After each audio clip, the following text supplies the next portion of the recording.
My name is Derrick Reed. I'm the owner of Trust Renovations and Remodeling.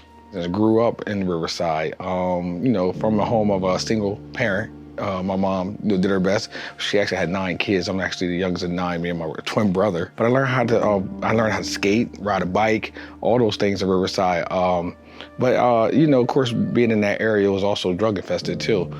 We had a lot of the drug activity that's on, corner boys, driving hot cars and stuff like that. And it's funny, when you growing up in that atmosphere, you almost think it's like the norm almost, because that's all you really know. You're growing up and maybe people were supposed to hang up on the corner. I tell people this all the time. I said, I never really had a lot of great role models, to look up to. I had role models on what not to do.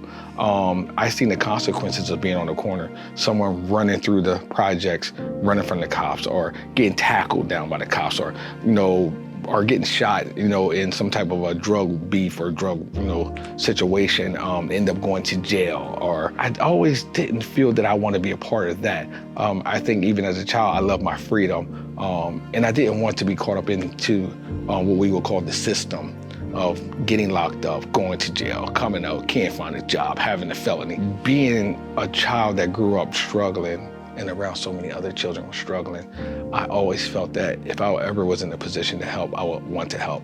So I think that giving back and coming back and doing certain things just always been in me. I believe in that I believe everyone should have a better quality of life. Yeah, I started out as a barber growing up at 13 years old. So the kids around Riverside couldn't afford haircuts. I was one of them. And I said, you know what? Maybe I could start getting into barbering and cut some of these kids. I wasn't looking for money.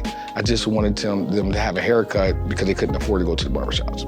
So I started cutting to my house, and that's how I learned to cut hair, cutting different people's hair, different kids' hair, and then the word got around the projects. The 3 or 4 people that I was cutting turned into 10 people, then hundreds of people, and then it turns into, I need to get into a barbershop. So I was the Riverside barber for years. One of the coolest things that I feel that I've done is go back to Riverside and be a part of the rebuilding of Riverside. It's unbelievable, it's emotional, and sometimes even hard for me to talk about it. Just being over there is just overwhelming to me because me and my wife's house is still there. Like, it's still there. Like, I'm across the street in a new house and looking at where me and her used to sit on the steps and, hang out as long as we could, be a 15, 16-year-old. My feelings of the future for Riverside is a new start.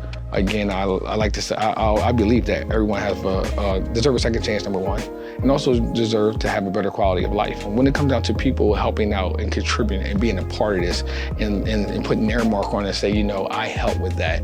I actually was a part of something great, because years we're gonna look back and say, wow, we did something great and we're glad we did it. It won't be the same old Riverside, It won't be that, it'll be something new. It'll be something that kids can get on the bus and be proud to be dropped off on in front of.